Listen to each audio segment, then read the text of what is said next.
Bendito Padre Celestial, te damos gracias, Señor, por este día, te damos gracias por tu fidelidad para con cada uno de nosotros y te pedimos por los jóvenes que no se pudieron unir hoy, que tú les cuides y que pues pronto sepamos algo de ellos. Y también te pedimos por todos aquellos, Señor, que pues no sabemos realmente nada de ellos, que tú les cuides y tú les guíes en su caminar. Gracias por todo, en el nombre de Cristo Jesús. Amén.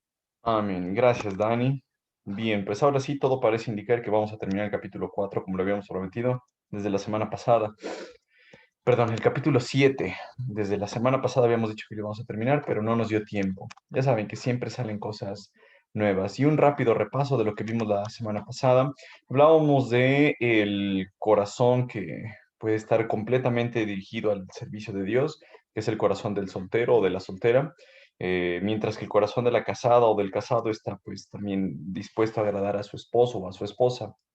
Eso no es malo. Simplemente Pablo lo que les está diciendo es que en cuanto al servicio del Señor, les conviene quedarse solteros, pero que si alguien se quiere casar, no hay ningún problema. Hablábamos también del ascetismo, que dijimos que es una forma en la que se busca ganar el favor de Dios, que no tiene nada que ver con las escrituras, que incluso la gente puede pensar que es algo muy bueno, que muchos les gusta estar así como aparece aquí en la imagen con la cara de sufrimiento, porque piensan que así Dios les va a iluminar y que después Dios se va a unir a ellos. Pero eso es diferente a lo que dicen las escrituras, porque eso haría que nuestra salvación o nuestra relación con Dios dependiera de lo que nosotros hacemos o dejamos de hacer, pero deja de lado a lo que hizo Jesús en la cruz. Por lo tanto, sabemos que esto va en contra de lo que dicen las escrituras y por lo tanto Pablo habla fuertemente en contra de eso. Dijimos que dentro de las prácticas del ascetismo, pues hay alteraciones en la práctica sexual que nos menciona la historia y también sobre la dieta y prohibiciones que Marisol nos va a mencionar más adelante. Todo esto Pablo lo está abordando en estos capítulos, secundario a las preguntas que le hicieron los corintios. Y Pablo les dijo algo bien importante, que él todo lo que les está instruyendo no es porque los quiera amarrar, no es porque les quiera poner una soga alrededor del cuello, sino porque él es su padre espiritual y los quiere cuidar. Entonces, todo lo que les está diciendo es para el beneficio de los corintios y tienen que poner atención. Y Pablo lo que les decía es, bueno, se van a anclar a una persona, a un esposo o una esposa mientras están aquí en esta tierra. Ese es un plan de Dios, es algo bueno, pero el plan de Dios en algunos casos es tergiversado por la maldad del humano.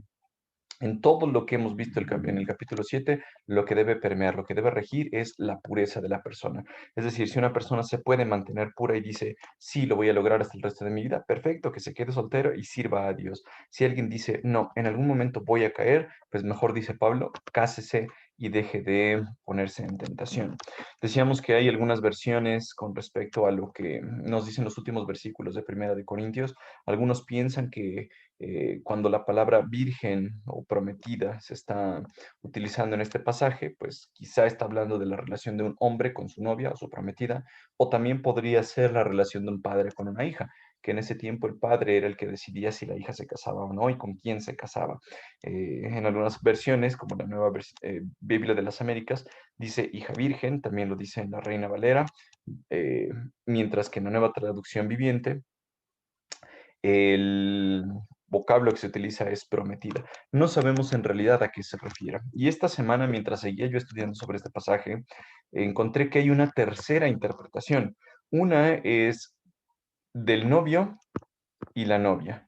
Eh, Quizá él se dé cuenta que está tratando mal a su novia y dice, como pueden pecar los dos, pueden comprometer esa pureza, entonces es mejor que se casen. La otra interpretación sería del padre a la hija, como aparece en esta imagen, y la otra interpretación que encontré, que no sé si tenga mucha relevancia o no, es cuando un hombre o una mujer, así soltero, dice, Señor, yo me voy a mantener virgen el resto de mi vida para poder servirte a ti. Algunos autores están a favor de eso, pero si en algún momento este varón o esta señorita se dan cuenta de que no pueden mantenerse puros para mantenerse en el servicio de Dios, Pablo les está diciendo, oye, cásate. Entonces, cualquiera que sea de las tres interpretaciones la correcta, un prometido, su prometida, un padre o una hija, o alguien que ha prometido servir a Dios soltero y que en algún momento se da cuenta que no puede lograrlo, Pablo les dice, en ningún punto comprometan su pureza. La pureza sabemos que es la voluntad de Dios, por lo que nos dice la Biblia en 1 Tesalonicenses 4. Dice, la voluntad de Dios es vuestra santificación, que cada uno de vosotros sepa tener su propia esposa en santidad y honor. Eso es lo que está diciendo la Biblia y pues hasta ahí nos quedamos la semana pasada. Teníamos que hablar bien sobre eso porque dijimos, no es malo el permanecer solteros. Si alguien quiere permanecer así, es algo bueno, es un regalo de Dios. No es una persona defectuosa, no es una persona que sea despreciable delante del resto del mundo y por eso se haya quedado soltero o soltero. Es un regalo de Dios y así debemos ver a alguien que se decide mantener en el servicio de Dios para siempre. Y la última sección, los últimos versículos del capítulo 7, pues van a hablar algo sobre el divorcio. ¿Se acuerdan ustedes que nosotros ya vimos algo en el capítulo 19 de Mateo? ¿Alguien recuerda qué vimos en este capítulo? Jesús dio permiso de divorciarse. ¿Cuál fue la condición que Jesús puso en este capítulo para poder divorciarse? Adulterio. Eso, el adulterio. Lo que dijo Jesús con respecto al divorcio era que estaba permitido el adulterio solamente en caso de que algún cónyuge, perdón, el divorcio estaba permitido en caso de que alguno de los cónyuges hubiera caído en adulterio. Pero Jesús les dijo, esto no fue el plan original de Dios. Les decidí poner esta imagen de fondo porque me parece interesante cómo ponen un anillo y otro anillo juntos. No hay forma de separar estos anillos. Los anillos ya están unidos para siempre en una imagen que no sé cómo lo hicieron, pero me pareció muy buena esta representación porque la única forma de separar estos dos anillos sería si alguno de ellos lo rompiéramos, lo destruyéramos o lo lastimáramos.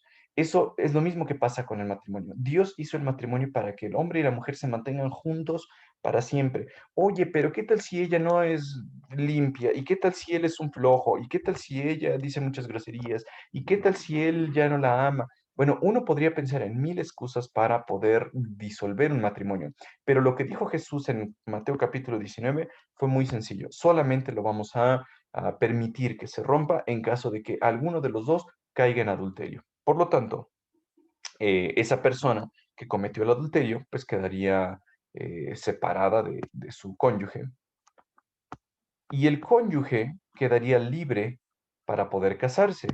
Si esta persona fue la que no falló, esta persona podría quedar libre para casarse y no habría ningún problema. Otra forma en la que se puede disolver el matrimonio nos la dijo Pablo. ¿Se acuerdan? Pablo en el capítulo 7 de Primera de Corintios habló sobre eso. ¿Y cuál es la segunda concesión para el divorcio? ¿Se acuerda alguien o no? Que fuera un no creyente. Ándale, si al final él dijera, sabes que yo no creo en Cristo, tú ya aceptaste a Jesús como tu Salvador, antes no eras cristiana y tú decides irte, él, dice la Biblia, pues se puede ir, no hay ningún problema y es libre de casarse con quien ella quiera, pues sí, lo podría hacer. Entonces, lo que aborda Pablo aquí es, ok, ¿qué pasa después del divorcio? Esa persona quedaría libre para casarse, se puede quedar soltera, se debe quedar soltera. ¿Qué es lo que ocurre cuando alguien ya decide divorciarse según estas dos concesiones que nos da la Biblia? De eso hablan los últimos versículos. Alguien que lea, por favor, el capítulo 7, versículo 39 que aparece aquí en su pantalla.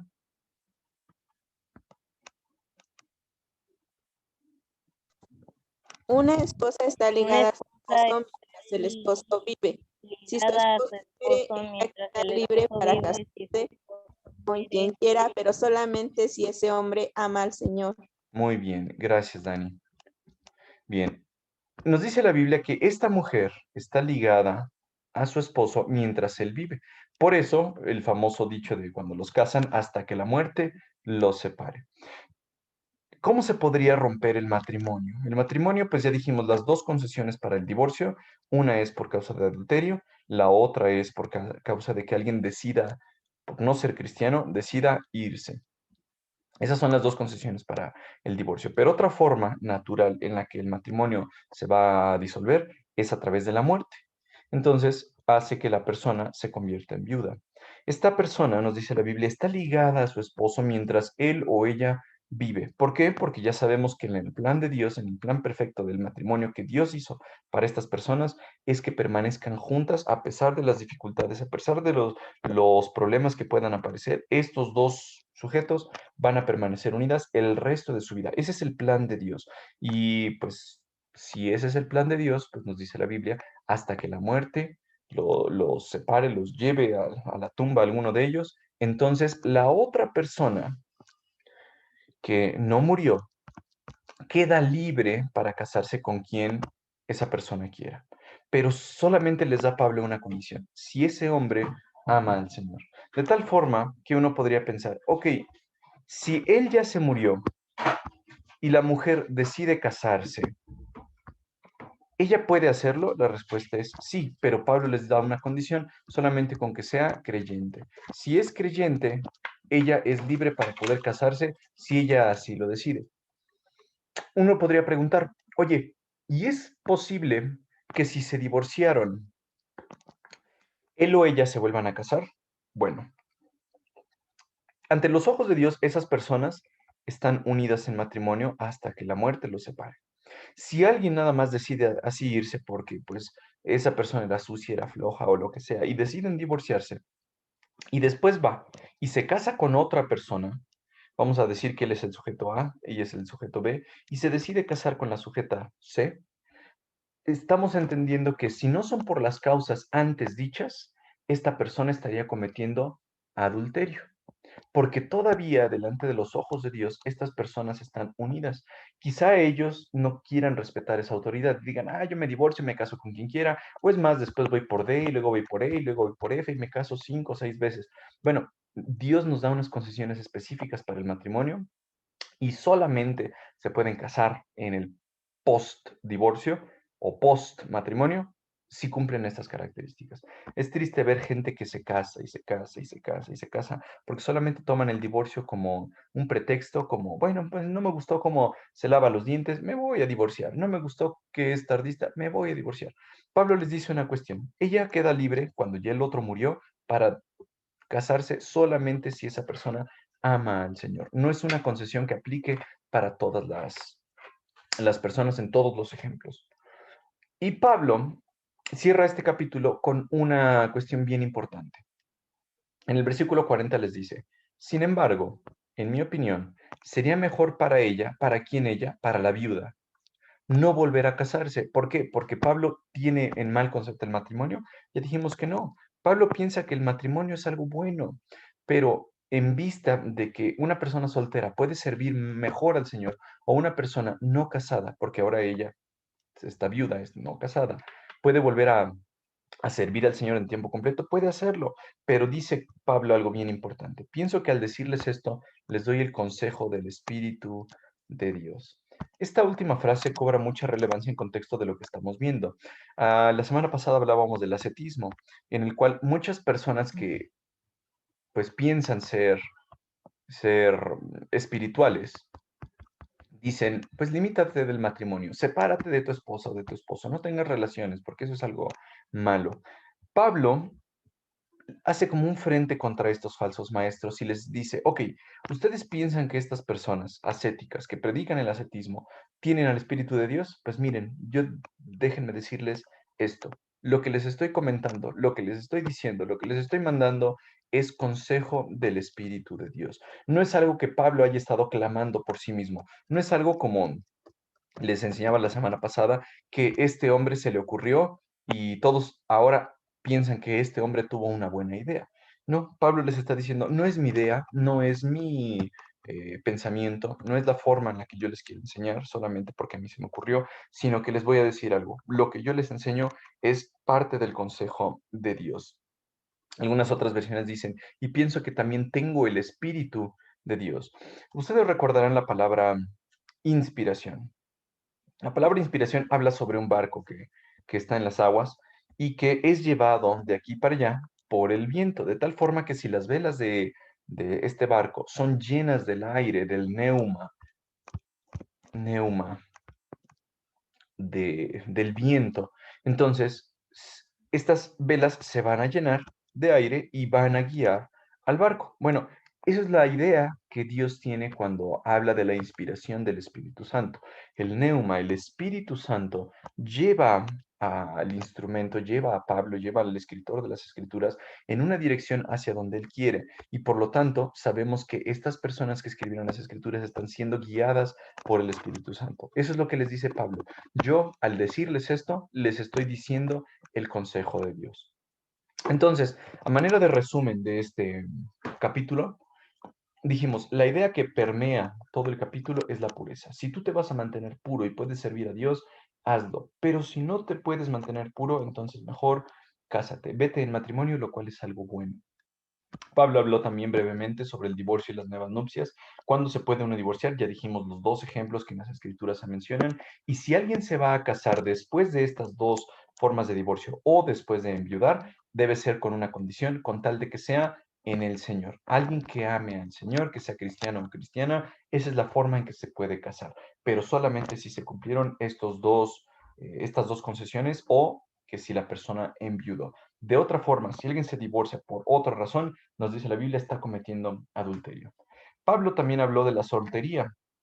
Y les repito, como grupo de jóvenes es bien importante este tema porque una idea que tiene la sociedad, una idea que muchas personas, incluso cristianos, tienen o tenemos, es que si alguien está soltero o soltero es por algún defecto y la Biblia dice todo lo contrario. La Biblia dice que la soltería es un regalo de Dios. Entonces, si ustedes en algún momento dicen, ay, pues yo no me quiero casar, no quiero pasar mi vida con alguien más, es un regalo que Dios les da y es algo que nosotros podemos ver, apreciar en otras personas y decir, qué bonito que Dios le haya dado a algunas personas el don de la soltería o don de celibato o el don de continencia, como le quieran decir, y al final uno puede decir, híjole, pero ¿qué le va a pasar a esta persona soltera? ¿Qué va a ocurrir cuando sea viejito o viejita? ¿Quién lo va a cuidar o la va a cuidar? Pues se acuerdan lo que les mencionaba en un salmo, que Dios va a tener cuidado de esta persona, Dios la va a poner dentro de una familia y quizá esa familia sea la misma iglesia de Dios. ¿Qué regalo tiene en especial esto? Pues que puedes enfocar todas tus fuerzas en servir a Dios. Eh, Nada más tener cuidado. Ser soltero no significa que automáticamente vas a servir a Dios. Eso depende del corazón que tengas. Y todos ustedes se podrían estar preguntando, bueno, ¿por qué tanta repetición? ¿Por qué Pablo pasa de un tema a otro tema y luego regresa al principio y luego regresa a tocar otro tema nuevamente? ¿Por qué Pablo hace eso? A mí me llama la atención algo que he leído en Filipenses, que ustedes también lo han leído. Filipenses 3:1, Pablo les está escribiendo a esta iglesia y les dice, por lo demás, hermanos míos, alégrense en el Señor. Para mí no es molestia volver a escribirles lo mismo y a ustedes les da seguridad. Entonces, un maestro como Pablo, se da cuenta de la importancia que tiene el repaso o el recordarles estas cosas. Nuestro cerebro es muy pequeño, nuestro cerebro olvida muchas cosas. Nosotros somos tontos, necios por naturaleza y lo que hace Dios es recordarnos, repetirnos una y otra vez. Y para Pablo no era molesto escribirles lo mismo. ¿A qué les iba a causar a los receptores de esta carta? Pues les iba a dar seguridad. Ellos iban a estar conscientes de lo que Dios quería porque después de tanta repetición podrían estar seguros de la voluntad de Dios. Hasta aquí, ¿hay alguna duda, chicas y chicos? ¿Algo que no haya quedado claro del capítulo 7 antes de que pasemos al 8 con la profesora y maestra Marisol?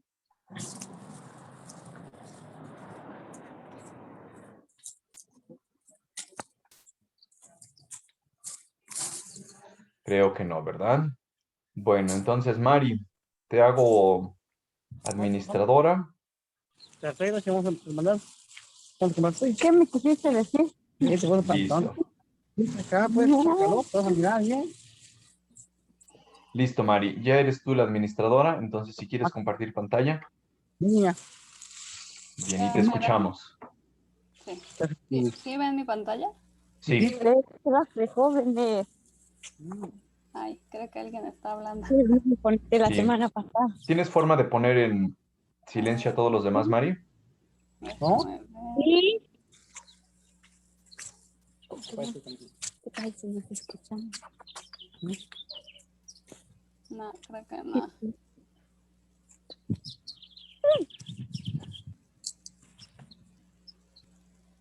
No, ¿verdad? No, creo que no. Bueno, si pueden chicos y chicas apagar sus sonidos, estaría perfecto. Listo. Yo ya me callo, Mari, para escucharte.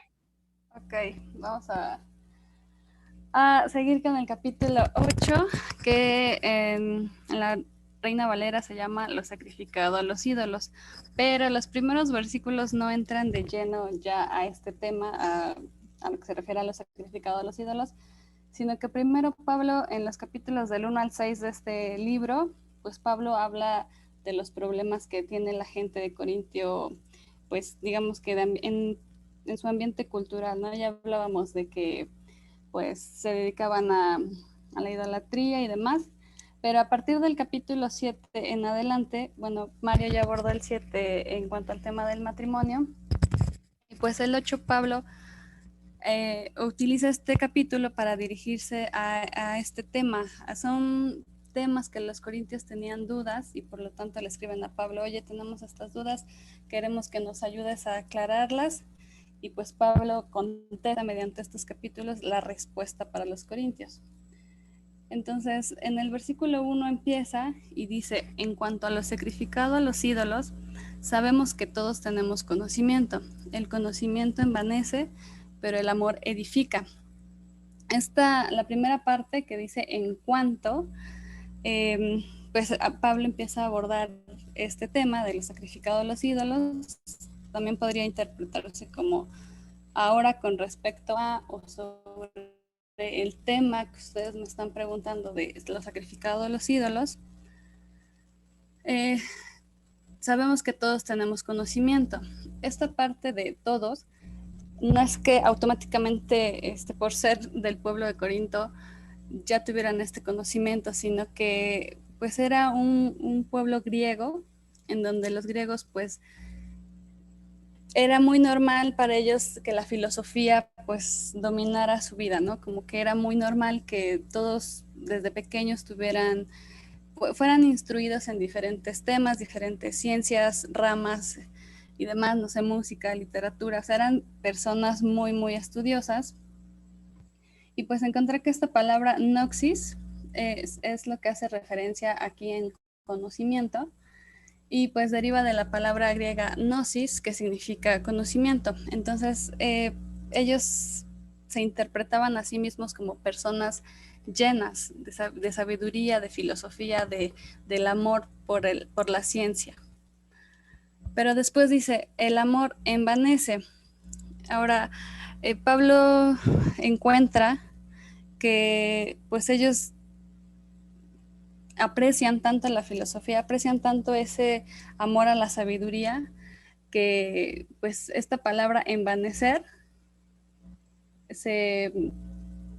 también se traduce como fisioi, que significa infla de orgullo, inflado, que aquí, por ejemplo, esta imagen es un gatito, pero que al verse al espejo piensa que es un león, se cree superior, se cree importante, porque el hecho de tener conocimiento y de vivir en un entorno que pues es filosófico, dicen, no, yo sé mucho, estoy envanecido, estoy inflado, estoy hinchado, esa es la palabra envanecer, esa es como la interpretación. Y pues encontré un dato interesante en donde Pablo, esta es la quinta vez, esta palabra envanece en el versículo 1 del capítulo 8, es la quinta vez que Pablo utiliza esta palabra para dirigirse a los corintios. ¿Qué quiere decir? Que este pueblo pues pecaba de orgullo, ¿no? Pecaba de arrogancia, se creían mucho por tener este ambiente cultural lleno de información, pues como ya sabemos que era un lugar de mucho intercambio económico y social y cultural, pues ellos estaban inflados. Es la quinta vez que Pablo los llama así, y pues ni siquiera estamos abordando el tema de los sacrificados de los ídolos. Primero Pablo les recalca que ellos están inflados de este conocimiento y les dice, pero el amor edifica. La palabra pero pues es un enlace o una conjunción adversativa que hace como esa comparación de el conocimiento envanece, pero el amor edifica. Entonces esa es la diferencia que debe marcar a los cristianos entre un cristiano hinchado y un cristiano que edifica, que crece, que realmente está firme y que no nada más es como un globo lleno de aire que con cualquier adversidad pues se va a ponchar, se va a deshacer, se va a destruir, mientras que una congregación o hermanos que de verdad reflejan el amor del Señor pues van a edificar, van a construir, van a crecer. Eso es en cuanto al versículo 1. Y bueno, repito, como ellos creían que por ser parte de esta ciudad griega, que todos deberían de tener conocimiento, pues solamente estaban hinchados. Y pues Pablo ya los había observado, se los dejó muy en claro que pues sí eran muy, muy inteligentes, muy instruidos, pero no estaban construyendo realmente, solamente se estaban volviendo arrogantes y pues hinchados, inflados de orgullo. En el versículo 2 dice, y si alguno se imagina que sabe algo, aún no sabe nada de cómo debe saberlo. Igual esta parte de y si es como una condición. Primero aquí les dice, todos tienen conocimiento. Y aquí le dice, y si alguno, quiere decir que de todo este pueblo va a haber individuos que van a levantar la mano y van a decir, yo ya sé, Pablo, todo lo que tú quieras saber, es más, yo te puedo pues dar cátedra a ti, ¿no? Pero dice, se imagina. Esa es en la Reina Valera. Encontré que esta palabra de imagina se puede, bueno, mejor dicho, la palabra que corresponde a esa interpretación de imagina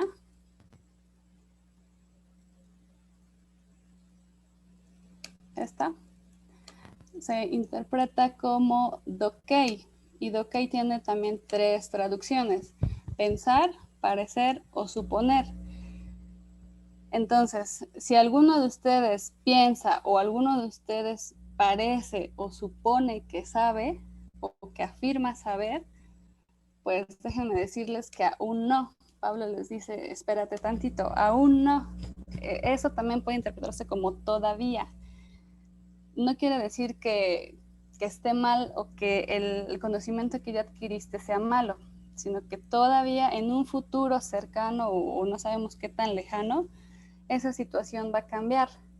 Pero dice, aún no sabe nada de cómo debe saberlo. Esta cómo, pues hace alusión a un modo, a una manera, a una técnica de llevar a cabo algo. Y pues también eso de no saber como debería de saberlo, hace a los corintios pues un sabio necio. Pone una barrera para adquirir el verdadero conocimiento que Pablo quiere instruirles acerca en este tema de los sacrificados de los ídolos. Y pues esa presunción de decir si alguno parece o supone que lo sabe, es presunción, es arrogancia por parte de los corintios al poner esa barrera para que Pablo pues les enseñe como el maestro que está haciendo en ese momento.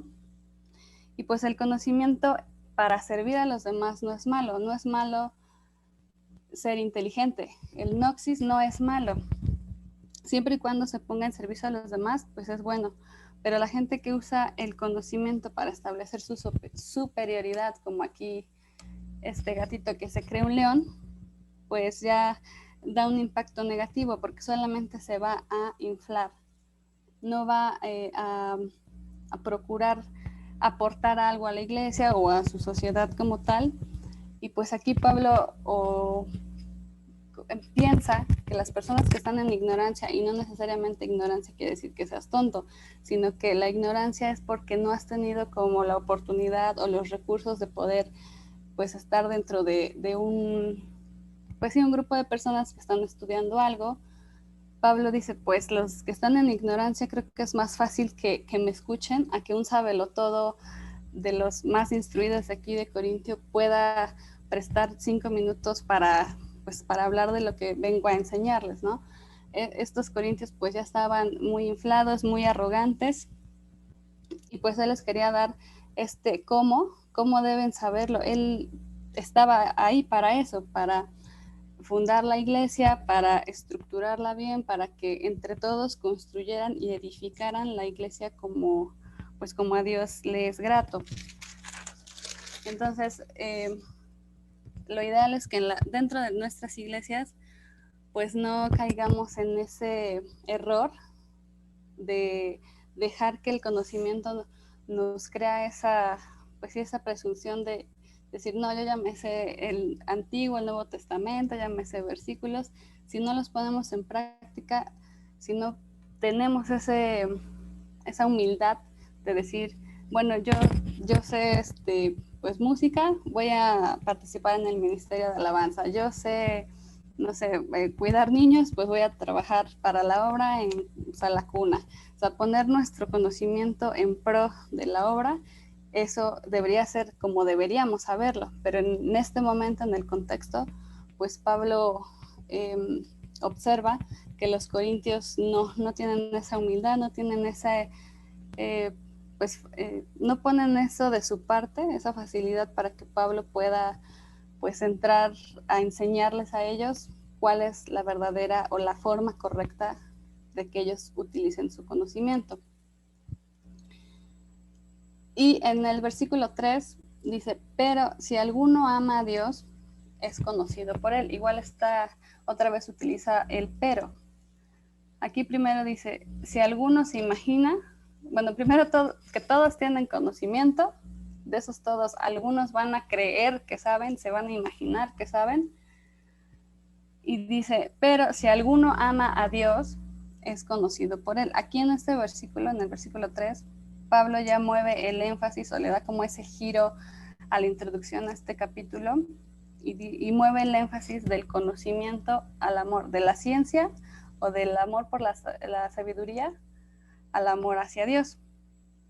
Porque recordemos que la vida cristiana pues no es tener todas las respuestas. Podemos estudiar la Biblia todos los días y todos los días nos va a enseñar algo nuevo. Y pues aquí los corintios también tenían que entender eso, que no tenían todas las respuestas, que nadie, ni el más letrado de los pastores va a tener todas las respuestas, pero el que conoce a Dios pues es conocido por él. Entonces, si alguien tuviera su Biblia a la mano y nos leyera Santiago 3, 17, 18 para enfatizar más este versículo, y alguien más, Primera de Juan 4, 7 y 8.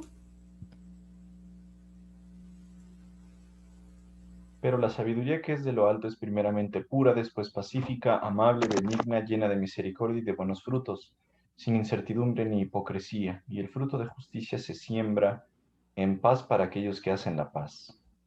Gracias.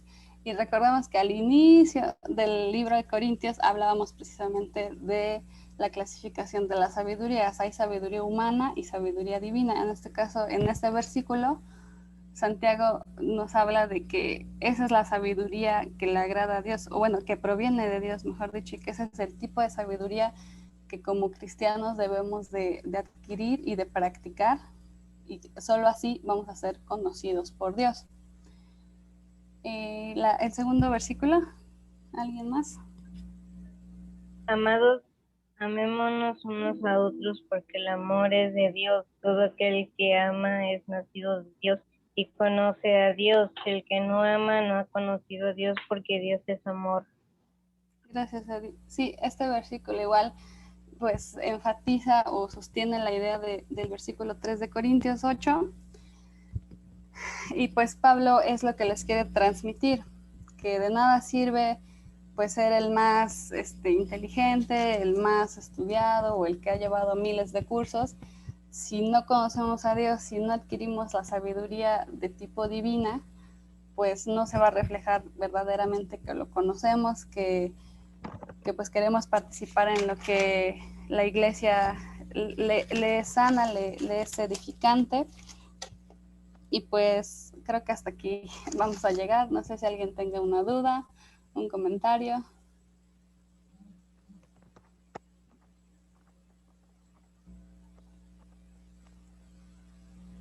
Más adelante vamos a entrar a lo que es sacrificado de los ídolos, pero los primeros 3 versículos, pues Pablo les está diciendo así a los corintios que sean más humildes porque el conocimiento pues no es como deberían de ser, y eso mismo va a permitir que puedan entender los corintios si es bueno o malo comer de lo sacrificado de los ídolos. Eso lo vamos a ver la siguiente clase.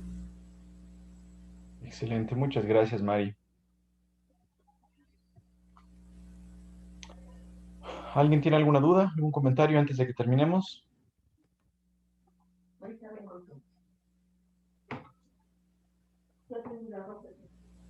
¿Nadie más? Bueno, muchas gracias, Mari. Pues entonces, si nos gustas dirigir en oración, Mau, por favor, para terminar.